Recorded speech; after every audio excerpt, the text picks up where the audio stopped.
আসসালামু আলাইকুম এভরিওয়ান, তোমার দেওয়া ভালোবাসা গল্পের 2 নম্বর পার্ট। তো বেশি কথা না বলে চলুন গল্প শুরু করে দেই। সানি আয়াতকে নিজে থেকে সরিয়ে দিয়ে বলে, যা সর, তোর বাদরামি বন্ধ কর। আয়াত বলে, এই তো ছোট বলে সব রাগ আমাকে দেখাচ্ছ। আমি না হয় ট্যুরে গিয়েছি, গাড়ির জন্য আটকা পড়েছি, কিন্তু বড় ভাই এখন কেন এলো বলো বলো, জিজ্ঞেস করো তাকে একবার। সানির পাশে দাঁড়িয়ে থাকা খানবাড়ির বড় ছেলে রায়হান খানের পুত্র সাফি মেহতাব খানকে উদ্দেশ্য করে বলে আয়াত। সাফি সানির পাশে দাঁড়িয়ে মিটমিট করে হাসছে। সাফি ভাইয়ের সাথে আমার কয়েকবার কথা হয়েছে, ভার্সিটির কাজে খুবই বাজেভাবে আটকা পড়েছি, বিধায় আসতে দেরি হলো। তুই কয়বার ফোন দিয়েছিস? উল্টো আমি তোকে ফোন দিয়েছি, কিন্তু ফোন সুইচ অফ। আয়াত জিব্বায় কামড় দিয়ে বলে, সরি ভাই, ফোনে চার্জ শেষ হয়ে গিয়েছিল। একটু তো সিরিয়াস হয়ে এখন, বাসায় সবাই দুশ্চিন্তা করে। আয়াত বলে, ওকে গুরু, তুমি পরে সময় নিয়ে আমাকে গান দিও, এখন ফ্রেশ হয়ে আগে। আচ্ছা যা। সানি সাফিকে উদ্দেশ্য করে বলে, ভাই তুমিও ফ্রেশ হয়ে নাও। তুই চল আমার রুমে। তিনজন সিঁড়ি বেয়ে উপরে ওঠার সময় খানবাড়ির ছোট কর্তা রবিউল খানের স্ত্রী নূরজাহান বেগমকে দেখে সাফি বলে, ছোট মা, স্যার আর আয়রা কোথায়? মা আর মামুনিকেও দেখছি না। ভাবি, আপামুনি আর আয়রা বাহিরে গিয়েছে, একটু পরে চলে আসবে। আর সারা ঘরে আছে। কি যে হয়েছে মেয়েটা, সারাদিন ঘর থেকে বের হয়নি, আর ওর যে জেদ, প্রশ্ন করলে জবাব দিবে না। তোর আদরে বোন, তুই শুন গিয়ে। সাফি স্বাভাবিকভাবেই জবাব দেয়, আদরে মাথায় তুলেছেন আপনারা, এখন আমার আদরে বোন, শাসন করতে দেন ওকে আপনারা। একটু কিছু বলতে যাওয়ার আগেই সবাই একসাথে লাইন ধরে দাঁড়ান। প্রথমে মামুনি, এরপর আপনি, এরপর মা। আর কিছু বলতে পারি না আমি। ও একটু জেদ, বিয়ের পর ঠিক হয়ে যাবে। এই তো একই ডায়লগ শুনতে শুনতে আমার মুখস্থ হয়ে গিয়েছে। সানি তার মতো চুপচাপ দাঁড়িয়ে আছে, তার চেহারায় কোনো ভাবার অন্তর নেই। আয়াত মুখে হাসি এনে সানি দিকে তাকিয়ে বলে, সানি ভাইকে বলেন এক থাপ্পড়ে সব জেদ তাড়িয়ে দিবে। সানি চোখ পাকিয়ে তাকায় আয়াতের দিকে। আয়াত সঙ্গে সঙ্গে চুপ হয়ে যায়, আর একগাল হাসি উপহার দেয় সানিকে। সারার পাশের ঘরটা সাফির, এরপরের ঘর সানি, তারপরের ঘর আয়াতের। সারার ঘর পাশ কাটিয়ে যাওয়ার সময় দেখে ঘরের দরজা ভেতর থেকে লাগানো। সাফি সারাকে ডাকতে চাইলে সানি বাধা দেয়, থাক ভাই, ওকে একা থাকতে দাও। খানবাড়ি বড় কর্তা রায়হান খান, তার ছেলে সাফি মেহতাব খান প্রাইভেট ভার্সিটি অ্যাকাউন্টিং ডিপার্টমেন্টের লেকচারার, সাথে খানবাড়ির নিজস্ব ব্যবসা খেয়াল রাখে। পুরোটা দিন কাটে ব্যস্ততায়। বাবার কথা অবাধ্য একটাই হয়েছে, প্রাইভেট ভার্সিটির লেকচারার হিসেবে নিয়োজিত থাকা। এছাড়া আর কোনো কথার অবাধ্য হয়নি সে। তবে এক ভয়ঙ্কর অতীতে এই রায়হান খান কাঠগড়ায় দাঁড়াতে হয়েছিল, এটাই প্রথম, ওটাই শেষ।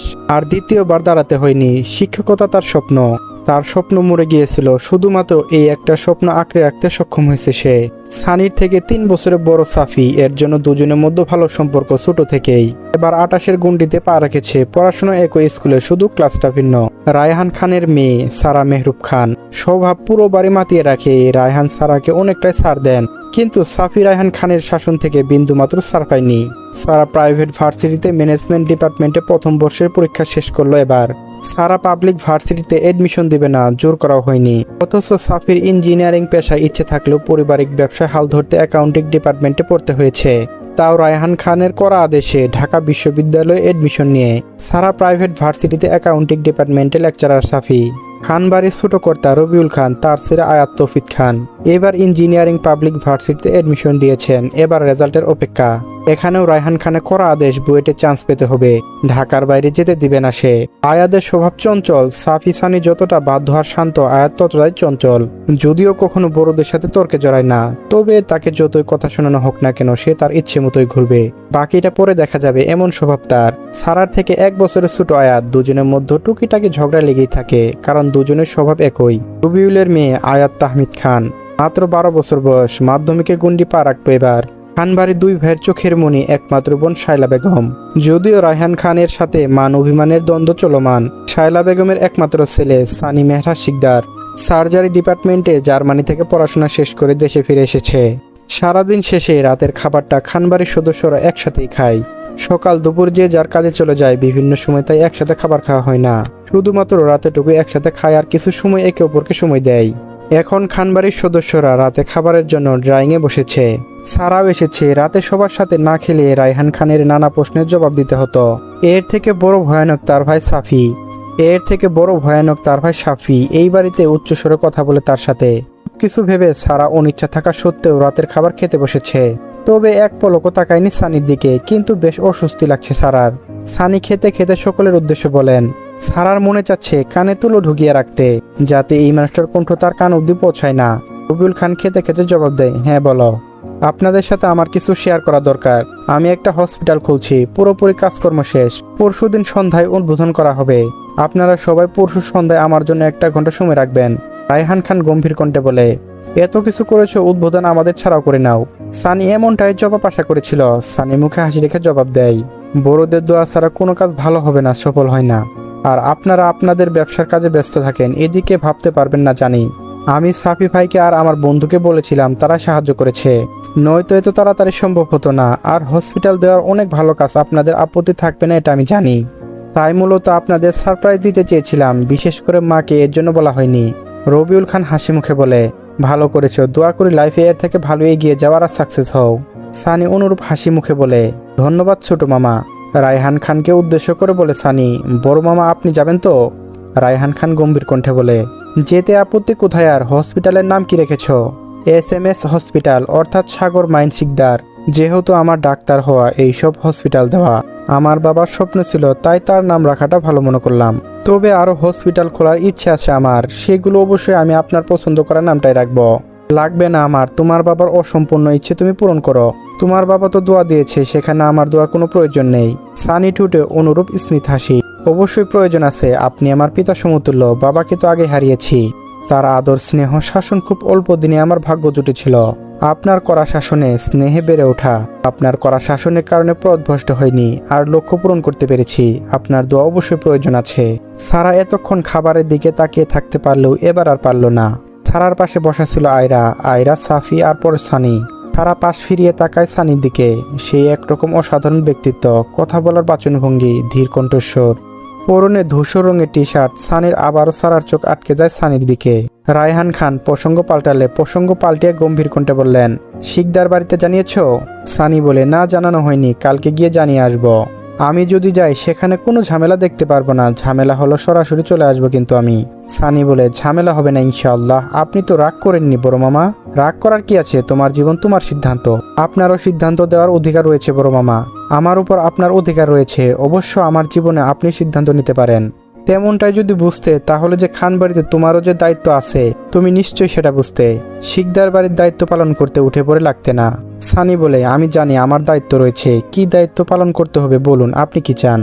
আমি অবশ্যই করার চেষ্টা করব। খান বাড়ির ব্যবসায় তোমারও ভাগ রয়েছে, সেই দায়িত্ব কে নিবে? আমরা আর কতদিন, আমরা কি বুড়ো বয়সেও খেটে যাব? সানি বলে, ভাগ আমার চাই না, তবে আপনার কাজ করতে বলেছেন, আমি করব মামা। আমি যথাযথ সাধ্য চেষ্টা করব। সকলের মধ্যে আর কিছুক্ষণ কথোপকথন চলল। তবে সারা এখনো তাকিয়ে আছে সানির দিকে। সানি এবার সারার দিকে তাকায়। সারার দৃষ্টি স্থির। সারার দিকে তাকিয়ে সানি ভু নাচায় কয়েকবার। তৎক্ষণাৎ হুঁশ আসে সারার। আবারও বড় রকমের বিষম খায় সারা। সারার পাশে দাঁড়িয়ে থাকা রায়হান খানের স্ত্রী শাহানা বেগম সারার দিকে পানি এগিয়ে দিতে দিতে বলেন, তোর আবার কি হলো, আস্তে ধীরে খেতে পারিস না? সবসময় ছটপট স্বভাব তোর। সারা এক ঢুকে পানিটুকু খেয়ে নেয়। সানি আবার খাওয়ার দিকে মনোযোগ দেয়। সারা মনে মনে স্থির করলো, সবকিছু উল্টোপাল্টা হয়ে গেল, আর এই মানুষটার দিকে তাকাবে না। রাতের খাওয়া শেষ করে সারা নিজের ঘরে আসে। ফোন হাতে নিয়ে দেখে আরোহীর মেসেজ। তারা আরোহীকে ফোন করে তৎক্ষণাৎ। কয়েকবার রিং বাজতে ফোন ধরে আরোহী। আসসালামু আলাইকুম জানো। ওয়ালাইকুম আসসালাম। রাগ তোর জানো, কখন থেকে মেসেজ দিয়েছি আর রিপ্লাই দিয়েছিস, এখন কি এমন কাজ করলি তুই? আর রেগে যাচ্ছিস কেন? খালামুনি এসেছিল, এর জন্য ব্যস্ত ছিলাম। তোর কি খবর বল? বাসায় সব ঠিকঠাক তো? কিছু হয়নি তো এত জরুরি তরফ? সারা মুখ গম্ভীর করে জবাব দেয়, সব ঠিকঠাক। আরোহী অনেকটা আগ্রহ নিয়ে বলে, জানো দেখা হয়েছিল সানি ভাইয়ের সাথে? তারা বিরক্ত ভরা কণ্ঠে বলে, হয়েছে। আরোহীর আগ্রহ শতগুণ বেড়ে যায়। উৎফুল্ল কণ্ঠে বলে, তাই নাকি? কি বললো ভাই তোকে? ভাইয়া দেখতে কেমন হয়েছে রে? ক্রাশ খেলি নাকি আবার? সারা রাগী কণ্ঠে বলে ওঠে, সাতচুন্নি তুই আমার সামনে আয়, তোর উপর দিয়ে টাক চালাবো আমি। মজা নিস তুই আমার। এই তুই আমার বেস্ট ফ্রেন্ড, এরই প্রতিদান দিচ্ছিস তুই? আরোহী হাসতে হাসতে বলে, আচ্ছা সরি, আর কিছু বলবো না, শুধু বল সানি ভাইয়াকে থ্যাঙ্কস জানিয়েছিস নাকি? এত সুন্দর গিফট দিল, থ্যাঙ্কস কিন্তু প্রাপ্য জানো। সারা বলে, তুই দিয়ে যা থ্যাঙ্কস। বিরক্ত কথাটি বলে ফোন কেটে দিল সারা। আরোহী একটু মজা নিচ্ছে। সারার সাথে সচরাচর মজা করার সুযোগ পায় না, এইবার পেয়েছে। হাতছাড়া করার মতো বোকামি করা যাবে না। এখানে সারা থাকলে তার পুরো মাথা খেয়ে নিত। সেই তুলনায় আরোহী কমই করেছে। বেলকুনিতে দাঁড়িয়ে এক দৃষ্টিতে তাকিয়ে রাতের আকাশ দেখছে সানি।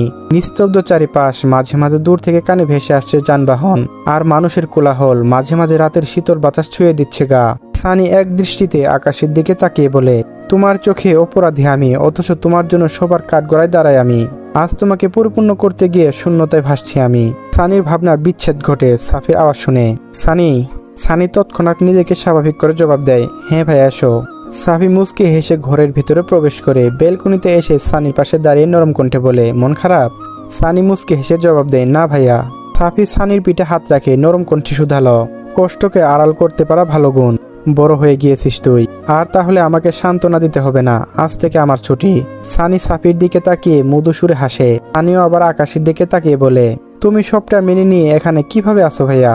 সাফি সানির পিঠ থেকে হাত সরিয়ে বেলকনি রেলিংয়ে 2 হাত রেখে আকাশের দিকে তাকিয়ে বলে, মানুষের সাথে ইটের একটা মিল রয়েছে জানিস, ইটকে পোড়ানো হলে শক্ত হয়, মজবুত হয়। ঠিক তেমন মানুষ যত ভিতরে ভিতরে পুরে ক্ষত বিক্ষত হয়, মানুষ ততটা আর শক্ত মজবুত হয়। কিন্তু যখন ইটকে বেশি পোড়ানো হয় তখন ভঙ্গুর হয়ে যায়, হালকা আঘাতে ভেঙে পড়ে যায়। তাই নিজেকে এত পোড়াস না, মানুষের গণ্ডি মেনে নাও, নয়তো মানিয়ে নাও, এইটুকুই ভেতর। আমিও মেনে নিয়ে নিজেকে মানিয়ে নিয়েছি। কোথাও এক জায়গায় পড়েছিলাম আমি, একদিনেই জিতে জিতে হারার গল্প ফুরিয়ে যাবে। কিছু মেনে নিও, কিছু মেনে নিতে হয়, কিছু মেনে নেওয়া জরুরি। এত ভেঙে পড়লে চলবে? সবাই তো আসবে হাতিয়ার হয়ে ভাঙার জন্য। নিজের পাহারাদার নিজেই হতে হবে। এসব ভাবিস না, গিয়ে ঘুমিয়ে পড়। বলে, ভাই আমি পারবো তো? চলবে। গল্পটি কেমন লাগলো অবশ্যই